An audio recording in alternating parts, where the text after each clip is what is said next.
वाव facts में आपका स्वागत है। आइए और डिटेल में जानते हैं कि पृथ्वी के केंद्र की तरफ एक पत्थर अगर फेंका जाए तो क्या होगा। चलो ये तो क्लियर है ना कि हमारी पृथ्वी ना तो एकदम गोल है और ना ही ग्रेविटी हर जगह सेम है। मगर उस गड्ढे का क्या? ध्रुवों पर हमारे ग्रह की रेडियस या त्रिज्या 6.356 मिलियन मीटर या 3949 मील है। ये सिर्फ आधा है, यानी ध्रुवों पर पृथ्वी की कुल गहराई 8000 मील या 12000 मिलियन मीटर है। इंसानों द्वारा खोदे गए आज तक के सबसे गहरे गड्ढे की चौड़ाई 9 इंच और गहराई 40,230 फीट या 12,662 मीटर है, जो रूस की एक सुरंग में स्थित है।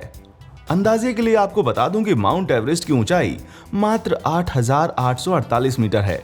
फिर बात आती है पृथ्वी के भीतरी हिस्सों के भीषण तापमान की। केवल मेंटल में ही 500 सेल्सियस से लेकर 4000 सेल्सियस या 7230 डिग्री फ़ारेनहाइट तक के तापमान का सामना करना पड़ेगा। उसके बाद बात आती है खुदाई में निकलने वाली मिट्टी की। इतनी ज्यादा मिट्टी का क्या करेंगे भाई? कैसे निकालेंगे? कहां फेंकेंगे? सच कहूं तो अभी हमारे पास धरती के इस पार से उस पार तक गड्ढा खोदने की टेक्नोलॉजी है ही नहीं। लेकिन टेक्नोलॉजी लगातार बेहतर हो रही है और आगे कुछ भी मुमकिन हो सकता है। इसी तरह उस गड्ढे से पूरी तरह हवा निकालना नामुमकिन है।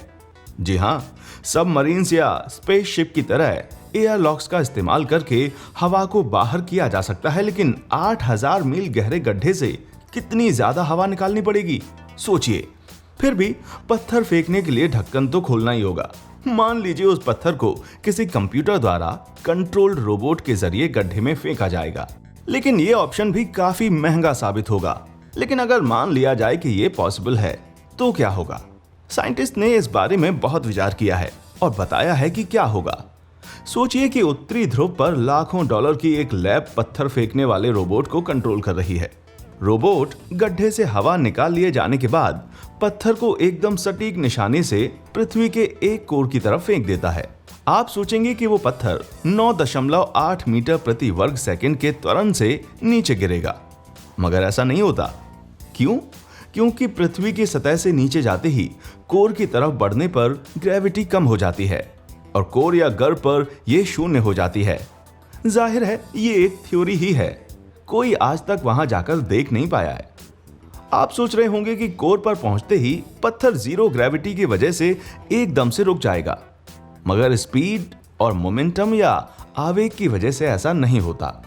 पत्थर कोर से आगे दक्षिणी ध्रुव की तरफ बढ़ता चला जाएगा, मगर उसकी रफ्तार धीमी होती जाएगी क्योंकि ग्रेविटी अब पत्थर के गिरने की उल्टी दिशा में काम कर रही है।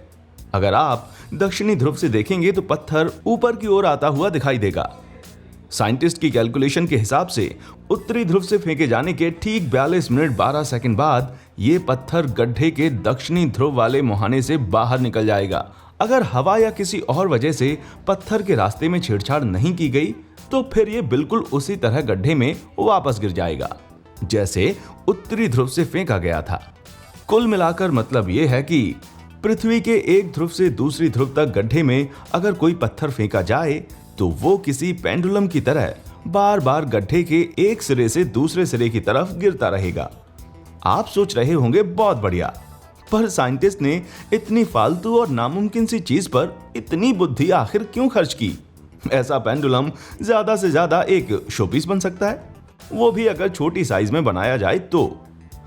ये वीडियो अगर कोई सीख देती है तो वो ये कि थ्योरी और असलियत में किसी सुअर और केले के बीच जितना ही फर्क होता है।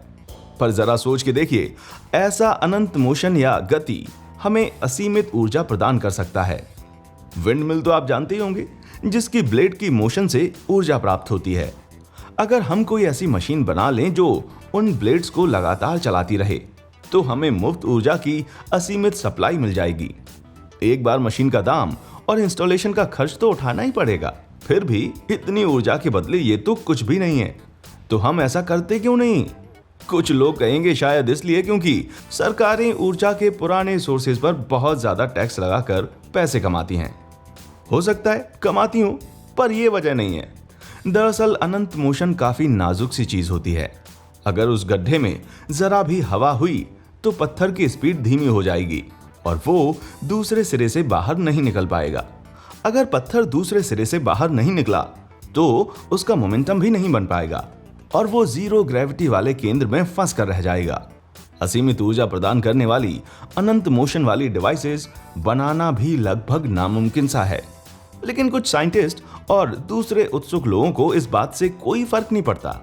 दुनिया भर में लोगों ने ऐसा डिवाइस बनाने की बहुत कोशिशें की हैं, जैसे लकड़ी के पहियों पर लगे चुंबक, या पानी की बोतलों पर ग्रेविटी का प्रयोग, या बाइक के टायर जैसे दिखने वाली चीजों में मेंटल के वेट्स।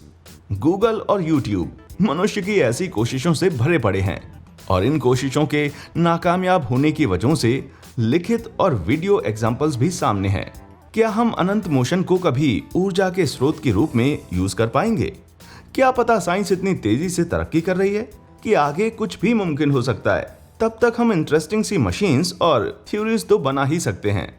वीडियो पसंद आया है तो क्यों ना हमारा चैनल भी सब्सक्राइब कर लीजिए और अभी ताज़ा अपडेट्स पाने के लिए बेल आइकन को जरूर दबाएं। क्या आपके भी मन में ऐसा कोई रोचक सवाल है? नीचे कमेंट्स में हमें जरूर बताएं।